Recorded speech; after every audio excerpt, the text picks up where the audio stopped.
Good morning friends. आज के ई content discussion में मैं सॉलिड स्टेट फिजिक्स का टॉपिक इंटर एटॉमिक फोर्स की बात करूंगा, जो सॉलिड स्टेट फिजिक्स में थर्ड ईयर में पेपर चलता है राजस्थान यूनिवर्सिटी में। तो उसकी चर्चा में जो बात करने के लिए आपको अपने इंटर एटॉमिक फोर्स के बारे में परमाणुओं के मध्य बल इंटर एटॉमिक फोर्स क्या होता है, तो उसकी डेफिनेशन की बात करेंगे कि परमाणुओं के मध्य इलेक्ट्रोस्टैटिक मतलब इलेक्ट्रोस्टैटिक का मतलब यह है कि स्थिर आवेशों के कारण जो भी स्थिर आवेश जो भी इंटरेक्शन करें किसी परमाणुओं के बीच, उनके कारण जो अप्लाई फोर्स होता है, आरोपित बल है, उसको इंटर एटॉमिक फोर्स कहते हैं। इंटर एटॉमिक फोर्स का मतलब यह है कि जैसे भी दो एटम्स है, उन एटम्स में आपको पता है न्यूक्लियस भी होता है और इलेक्ट्रॉन भी होता है। अब आपका तो उनमें जो स्थिर आवेश जो भी है, उनमें जो इलेक्ट्रोस्टैटिक इंट्रैक्शन होगा, उन इलेक्ट्रो वो कूलम्बियन इंट्रैक्शन होगा, स्वाभाविक है कूलम्बियन इंट्रैक्शन होता है। तो वो कूलम्बियन इंट्रैक्शन के कारण जो बल अप्लाई होता है उसे हम इंटर एटॉमिक फोर्स कहते हैं। अब आप समझ रहे होंगे भाई इलेक्ट्रॉन तो रोटेट करते हैं अपनी कक्षाओं में, तो कैसे electrostatic in what sense. Electrostatic का मतलब है इंस्टेंटेनियस टाइम पे वो स्टैटिक ही होता है, चाहे वो रोटेट करे, क्योंकि हम रोटेट या मूविंग जो भी वस्तु है उसकी अगर हम फोटोग्राफ लेते हैं तो वो कभी भी मूवेबल नहीं आती, वो स्टैटिक ही आती है। तो घूमती हुई चीज़ें भी at a particular time static हो सकती है। तो परमाणुओं के मध्य इलेक्ट्रोस्टैटिक इंटरेक्शन की वजह से जो बल आरोपित हो जाए, उस बल को हम कौन सा बल कहते हैं? Inter atomic force. यह इंटर एटॉमिक फोर्स जो भी पोटेंशियल एनर्जी से वो इस तरह से रिलेटेड रहता है, F is equal to minus D U by D R. U is the potential energy.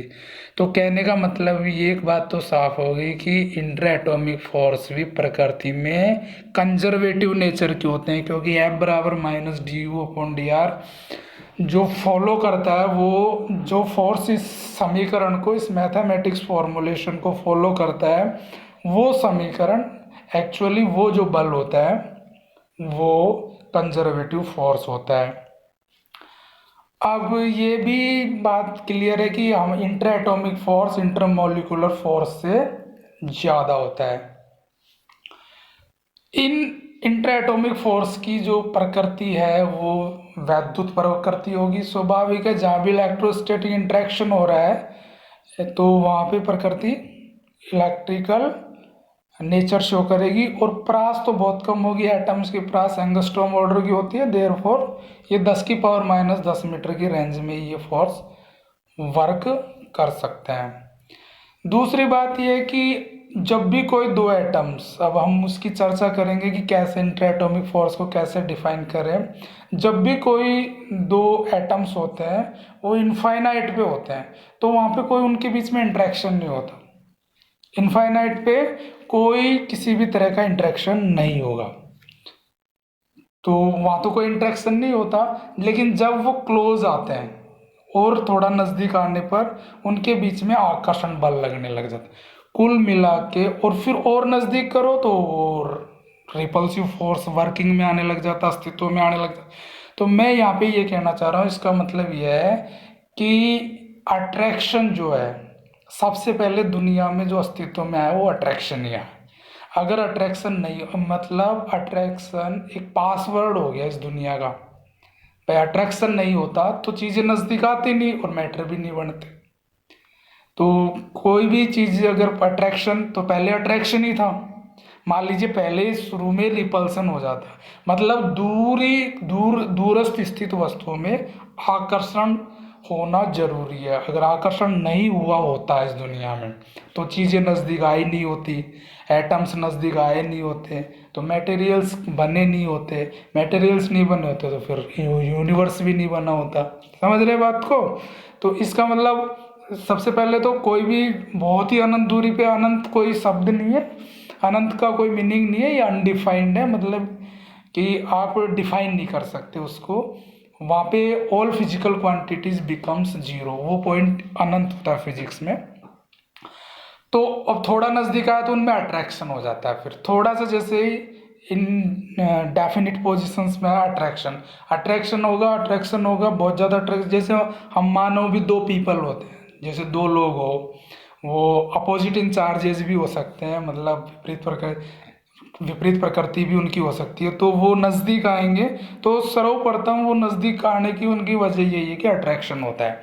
फिर धीरे धीरे वो नज़दीक आ जाते, तो एक टाइम ऐसा भी होता है कि लड़ाई झगड़े स्टार्ट हो जाते हैं, उनमें क्वेरलिंग भी स्टार्ट हो जाती है। तो इसी तरह से फिजिक्स भी एक फन है, फिजिक्स को आप इस तरह से भी समझ सकते हैं। तो फिर और अधिक निकट आएंगे तो फिर रिपल्सन का प्रतिकर्षण बल भी क्या किस में आने लग जाता है, अस्तित्व में। प्रतिकर्षण बल थोड़ा नज़दीक आएगा तो आकर्षण बल, और अनंत पे रहेगा तो कौन सा बल, कोई भी इंटरेक्शन उनके बीच में काम नहीं करेगा। तो मैं जो समझाना चाह रहा हूँ कि इसका मतलब ये कि अट्रैक्शन इस दुनिया का पासवर्ड है। अगर अट्रैक्शन नहीं हुआ होता तो no formation of the universe. आगे जो हम बात करेंगे इसका एक्सप्लेनेशन करेंगे कि क्या एक्सप्लेनेशन है इसकी, कि अणु में जैसे H2 अणु का हम यहाँ एक्सप्लेनेशन कर रहे हैं, कि हाइड्रोजन मॉलिक्यूल का हम उदाहरण ले रहे हैं, उसमें हम इंटरएटॉमिक फोर्सेस समझने की कोशिश कर रहे हैं। तो हाइड्रोजन एटम सबसे सरल सुलभ एटम है, हम मॉलिक्यूल से हाइड्रोजन मॉलिक्यूल, जिसमें दो एटम होते हैं, और प्रत्येक एटम में एक ही प्रोटॉन होता है, मतलब न्यूक्लियस में भी एक प्रोटॉन और एक इलेक्ट्रॉन उसके चारों ओर। फर्स्ट कक्षा में वो चक्कर जो भी रोटेशन अलाउड होती है उसके लिए वो कक्षा उसमें रोटेट करता रहता है। तो ये फिगर से आप स्क्रीन पे देख रहे हैं कि भाई ये नाभिक और ये हाइड्रोजन एटम, दूसरा Hb, ये Ha का मतलब पहला हाइड्रोजन एटम को H से डिफाइन किया है, और दूसरे हाइड्रोजन एटम को हमने Hb से डिफाइन किया है। इन दोनों का न्यूक्लियस है ये Na और Nb। तो आप देख पा रहे हैं कि इन दोनों न्यूक्लियस जो कि सेम चार्जेस ऑलवेज रिपेल इन कूलम्ब इंट्रैक्शन, या इलेक्ट्रोस्टैटिक इंट्रैक्शन होगा, वहाँ सेम चार्जेस जहाँ भी होंगे वो ऑलवेज क्या होंगे, रिपल्सन को महसूस करेंगे, और अपोजिट चार्जेस होंगे वो हमेशा अट्रैक्शन को महसूस करेंगे। तो न्यूक्लियस एक एक प्रोटॉन होता है, तो सेम चार्जेस है, तो इनमें क्या होगा, रिपल्सन हो रहा है, रिपल्सन, दूर दूर जाएंगे। इसका नाभिक दूसरे हाइड्रोजन एटम का नाभिक पहले हाइड्रोजन एटम के इलेक्ट्रॉन से क्या करेगा, अट्रैक्ट कर रहा है, अट्रैक्ट। इसका इलेक्ट्रॉन और इसका इलेक्ट्रॉन, दोनों के इलेक्ट्रॉन आपस में रिपेल करेंगे, तो रिपेल कर रहे हैं, कोई दिक्कत नहीं है। और ऐसे इसका न्यूक्लियस और इसका इलेक्ट्रॉन, मतलब प्रथम का न्यूक्लियस और दूसरे का इलेक्ट्रॉन, ये दोनों आपस में क्या करने चाहिए, अपोजिट चार्ज है, अट्रैक्शन, तो अट्रैक्शन कर रहे हैं।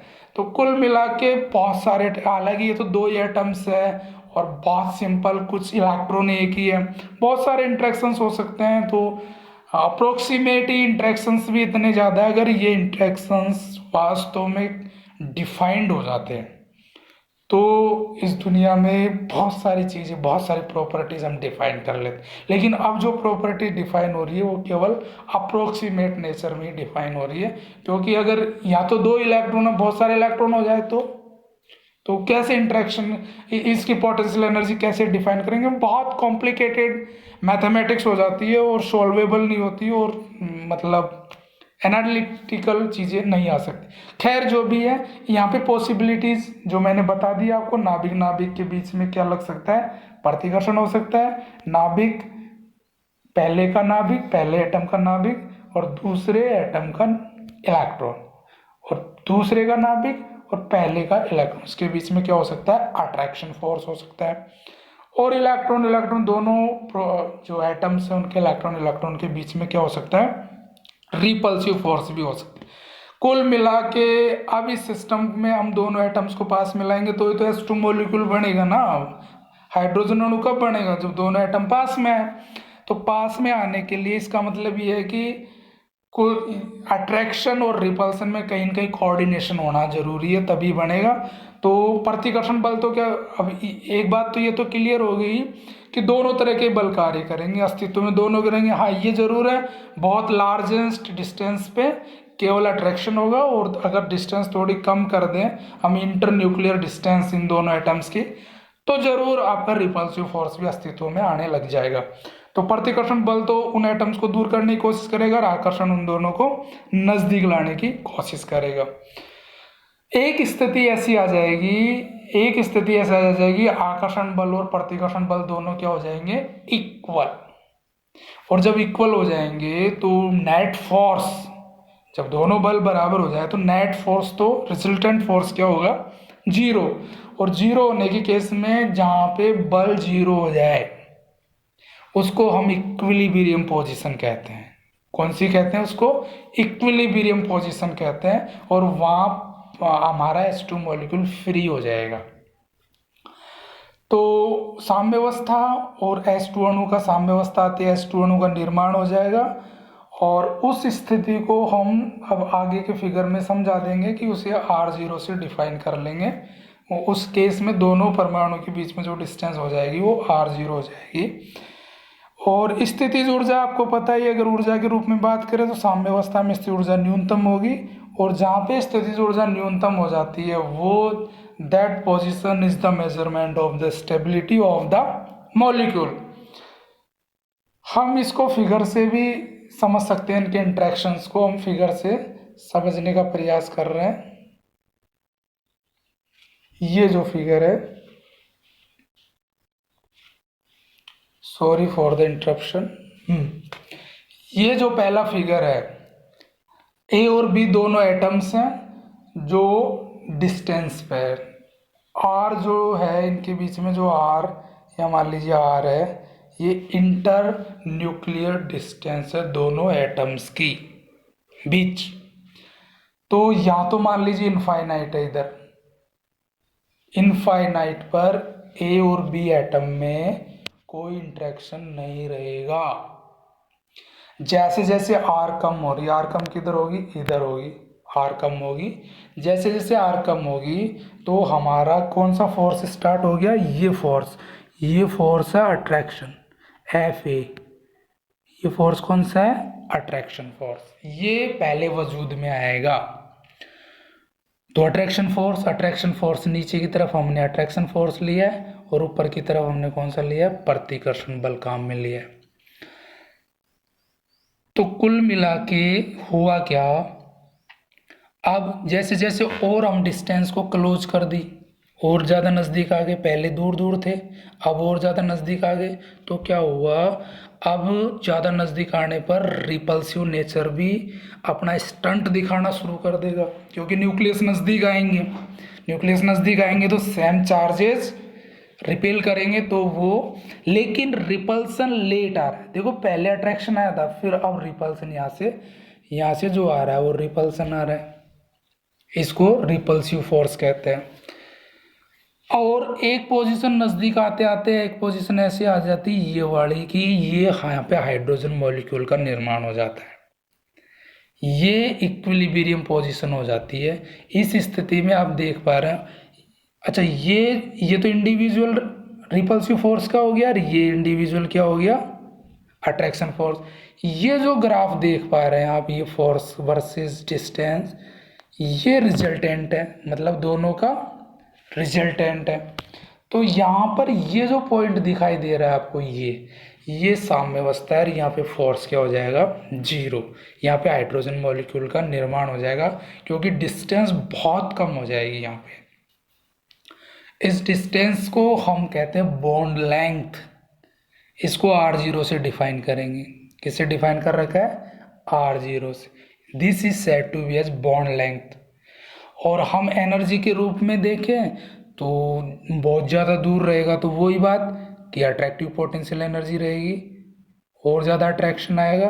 फिर एक केस ऐसा आ जाएगा जहाँ साम्यावस्था रहेगी, और साम्यावस्था के बाद में इतनी कम दूरी हो जाएगी कि रिपल्सन होने लग जाएगा और एनर्जी बढ़ने लग जाएगी, रिपल्सिव नेचर हो जाएगा। ये जो एनर्जी का गैप, यहाँ पे एनर्जी मिनिमम होगी, मिनिमम एनर्जी, इक्विलिब्रियम पोजीशन है चूंकि यहाँ पे एनर्जी क्या रहेगी, मिनिमम। तो मिनिमम एनर्जी रहेगी तो उस मिनिमम एनर्जी को हम क्या कहते हैं, ये एनर्जी मिनिमम, ये जो गैप है मिनिमम एनर्जी का, इस एनर्जी को हम बाइंडिंग एनर्जी कहते हैं, बाइंडिंग एनर्जी। कौन सी एनर्जी कहते हैं, बाइंडिंग एनर्जी। तो ये चीज़ें हैं, तो इसका मतलब पहले जो वजूद में होता है वो अट्रैक्शन होता है, बाद में धीरे धीरे जैसे चार्जेस की दूरी कम होती है, इलेक्ट्रोस्टैटिक रिपल्सिव इलेक्ट्रोस्टैटिक इंट्रैक्शन बढ़ने लग जाता है बजाय उसके। लेकिन इसका मतलब ये भी नहीं है कि अट्रैक्शन बिल्कुल ख़त्म हो जाएगा, दोनों चलते रहेंगे, लेकिन एक पोजीशन ऐसी आ जाएगी, हमने हमारे बीच जो एटॉमिक डिस्टेंस इतनी कम कर दी दोनों के बीच में, इंटर एटॉमिक डिस्टेंस, कि वो हाइड्रोजन मॉलिक्यूल का निर्माण हो जाएगा और एट लास्ट हम जो चाहते हैं वो हो जाए। तो कुल मिला के अट्रैक्शन बहुत ज़रूरी है, पासवर्ड है पूरे यूनिवर्स का। अगर ये नहीं होता तो चीज़ें नज़दीक नहीं आई हुई थी, ना क्रिस्टल बने होते, ना एटम्स नज़दीक आते, ना क्रिस्टल बनते, ना मैटर्स का निर्माण होता, ना आप बड़ी बड़ी बिल्डिंग, बड़े बड़े जो भी नेचर में आप देख पाते हैं डिफाइनेबल चीज़ें, ऑब्जर्वेबल चीज़ें, वो नहीं बनी होती। तो आई होप ये जो इंटर एटॉमिक फोर्स का जो कॉन्सेप्ट आप समझने में सफल होंगे, और मैं उम्मीद करता हूँ कि आप घर पे सेफ और सुरक्षित होंगे इस कोरोना महामारी में। तो इसको समझें और चीज़ों को क्लियर करें। तो आगे हम बात करेंगे नेक्स्ट लेक्चर में कि कैसे इनकी मैथमेटिक्स होती है, रिपल्सिव फोर्स की, और एनर्जी भी निकाल लेंगे इनके कोरस्पॉन्डिंग जो भी है। तो आई होप ये आप समझने में सक्षम होंगे, और थैंक यू।